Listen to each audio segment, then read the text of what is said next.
Welcome to Fota Wildlife Park and our new giraffe viewing area. It allows panoramic views from the upper story of the whole giraffe paddock, which includes our zebras, our scimitar horned oryx and ostrich. If it's raining and in inclement weather, you can view them from indoors. Again, you get a pretty much panoramic view of the whole giraffe paddock.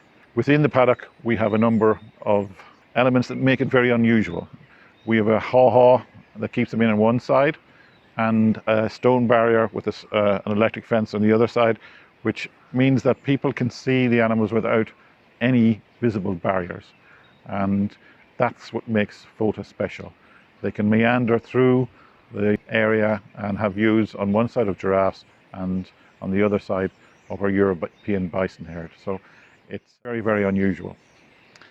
The other thing is that when this all first started, giraffes were considered to be a single species. Now, with genetic techniques, we're able to distinguish that there are 4 different giraffe species with a number of subspecies. And one of the rarest subspecies of the northern giraffe is the Rothschild giraffe, which we have here. And they're extremely special. There's less than 1,000 left in the wild. And in zoos around Europe, there is 400 to 500. So it means that the breeding and conservation work that we do here in Fota and the projects that we support in Africa has a significant benefit to giraffe survival, particularly the Rothschild giraffe. The other species that's in here that's very highly endangered is the scimitar horned oryx, extinct in the wild, only survives in captive populations throughout Europe, America and the Middle East. A number of animals have been sent back to the wild into Tunisia, and Fota Wildlife Park has been involved in these reintroduction programs. A male left Fota here and went to Africa, and he became the dominant male in the herd and obviously sired an awful lot of offspring. So that contribution by a single animal from Fota was quite enormous to the wild population. But it also means that the way we keep the species here, that they interact with other animals, they also learn a lot of social skills in defending other members of the herd, herding females together and youngsters together. So they react in quite normal and more natural ways than normally seen in smaller enclosures.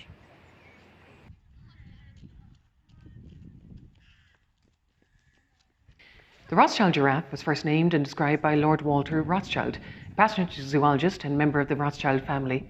Lord Rothschild described his giraffe following an expedition to East Africa in the early 1900s. The Rothschild giraffe is sometimes also known as the Bringo giraffe or the Ugandan giraffe.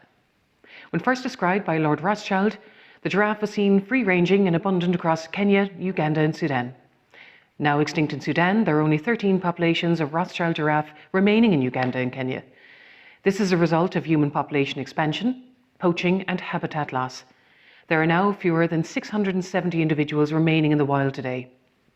There are 3 subspecies of giraffe found in Kenya: the Maasai giraffe, the reticulated giraffe and the Rothschild. The Rothschild is easily recognised and distinguished from other giraffe subspecies by its unique appearance. The coat patches tend to be much less jagged than the Maasai and are found on a cream-coloured background. Rothschild giraffe are also quite light in colour. Their most defining feature, however, is that there are no markings found below the knees, making the Rothschild giraffe easy to recognise in the field. It's a very, very busy day we have here most days in the Giraffe House. There's a huge amount of work goes into running the place on a daily basis. So the first thing we would do every morning is you come in and you check the condition of your animals, have a quick walk through the house, make sure everyone's healthy and good condition. Once that's kind of done, they generally will go out to the yard, you give them their breakfast, they have a small bit to eat in the yard before they tend to go out in the paddocks for the day. Once they're out in the paddocks, you're kind of free then to start cleaning out the house. So there's an awful lot of cleaning, a lot of effort goes in on a daily basis. All the old soiled straw has to come out, all the dirty shavings, all the floors have to be swept. Old branches, they go through quite a lot of branches. You have to take out all the old branches every day. They go out to a pile and then they're taken away to be mulched.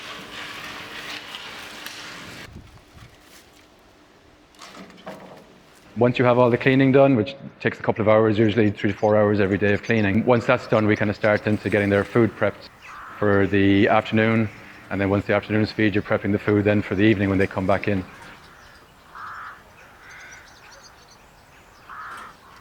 So giraffes, they're a ruminant, so you need to be constantly feeding them. You never leave a ruminant run empty.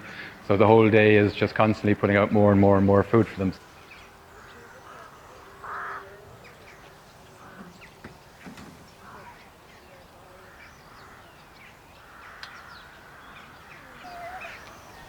Some days in the summer they'll probably eat a bit less. The branches will have more leaf on them. They'll get quite full from that and they'll have a bit more energy. In the winter you don't have the leaf, so you're feeding a lot more hay, so you have a bit more work in the winter time just for trying to keep them fed.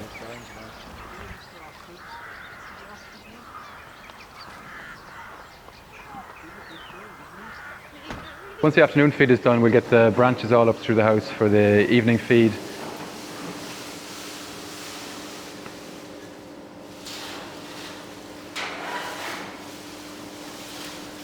And then you're looking at getting the animals back in from the paddock.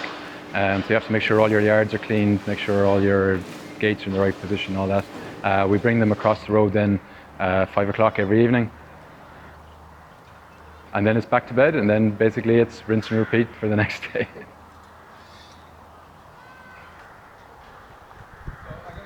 So we have 2 people per day for the giraffe house. It takes about 1.5 person to clean the giraffe house, and then the other person, they'd spend half the day maybe doing tapers or doing other bits and pieces around the place.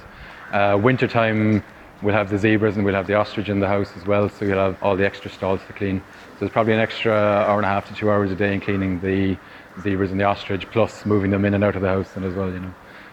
And so between the giraffes on their own, probably 1.5 person. And then the winter time, you're definitely 2 people full day. Yeah.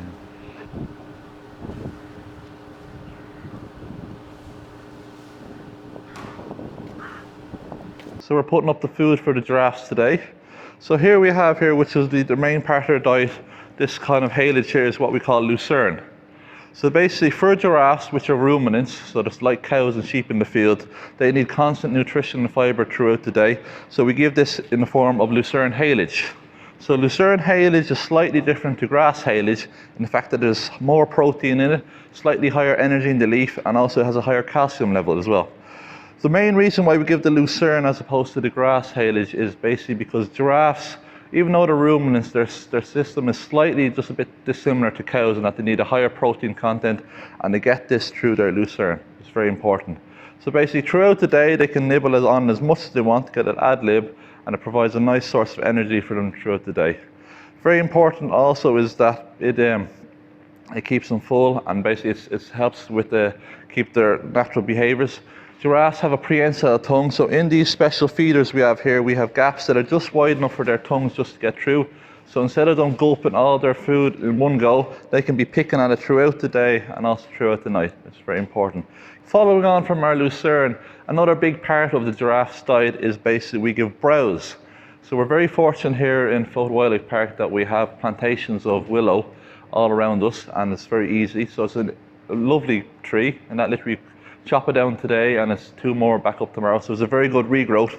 But the main reason why we feed willow is from the leaf. It's a lovely green leaf, it has lots of energy in it and also quite high protein, which is very important for these giraffes. So very important during the summertime, all their nutrients and all their sugars are in the leaves, so they strip them nicely and clean down. And then during the winter time, when the leaves are gone, all the sugars go back into the bark, so then they're able to strip all the bark off these leaves. These are also very important as well for train natural behaviours. Out in the wild, these giraffes will feed off the acacia tree, which is basically, so they spend 17 hours a day picking at different leaves, bits and pieces. So we try and simulate that here in Fota by also giving them basically these branches which they can pick at throughout the day. This is one of Fota's number of plantations we have here on the estate just behind me. We've quite a number of plantations within the park grounds and also on the edge of the park grounds. Willow. There's a number of different species. I think there's at least over 10 species of willow, but it's a very robust plant. You'd come across it growing along riverbanks and waste ground, and the reason why we feed it here is to replace the acacia which the giraffes eat naturally in the wild. Now the giraffes will eat, I think, deciduous, but willow is quite robust in the sense that we can cut it from 1 metre to 2 metres from the ground, and within 3 years it grows back up and it's ready for harvesting. Now, as well as the plantations we have within the park boundaries, we also have a number of plantations outside of the park, thankfully through the cooperation of the council. As you drive into Blarney, there's a lovely walkway there, we manage that. We have some land rented off a local farmer, and most recently the Port of Cork have acquired a site, the Olive plant site in Cargillow, and we also harvest it from there. But it's a quite robust plant, and we have plenty of stocks on site and within the park, just on the park grounds, the edge of the park grounds, to keep us going. Last part of our diet for our giraffes. So here we have basically some alpha A, which also basically is dried out lucerne, and also we have our pellet, which would be our kind of our nutrient balancer as such.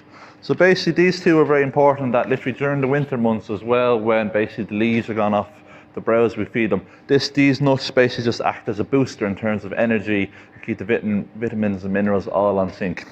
And the reason why we use basically the alpha A is basically to mix it in with the pellets. So instead of giving our pellets straight up to the giraffes, we run the risk of a thing called acidosis, which basically is an upset stomach.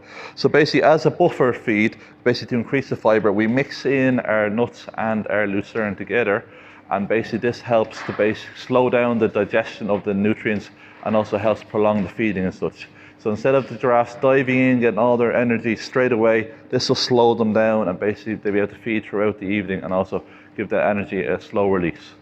We do the training for welfare purposes usually, and the primary welfare purpose that we would do, it would be to look at their feet.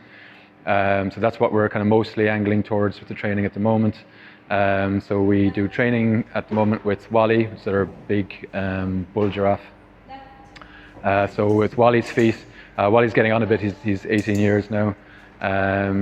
So his feet need a small bit of work. So we get him to present his feet to us on the foot block when we're doing the training, and then we can clean off the bottom of the feet, check for stones, check for cracks in the hoof, anything like that. We can cut the hoofs back if we need to, or we can sand down the soles of the feet, just to try to keep them a bit more trim for him, you know. So at his age, and because he's a very heavy giraffe as well, so with all that extra weight puts a lot of pressure on the feet and puts a lot of pressure on the joints over the years. So those are the areas that need the most work then in later life. So we can use the training then to just keep a close eye on the feet on a daily basis if we can.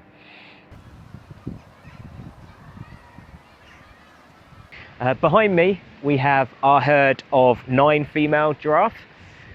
We have Rothschild giraffe here. Here at Fota we are part of the EEP, which is the European Endangered Species Programme.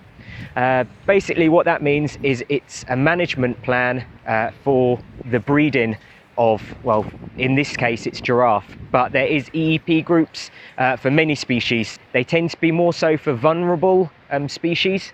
Hand in hand with that then there's the ESB, which is the European Stud Book, and then that controls or goes hand in hand with the EEP.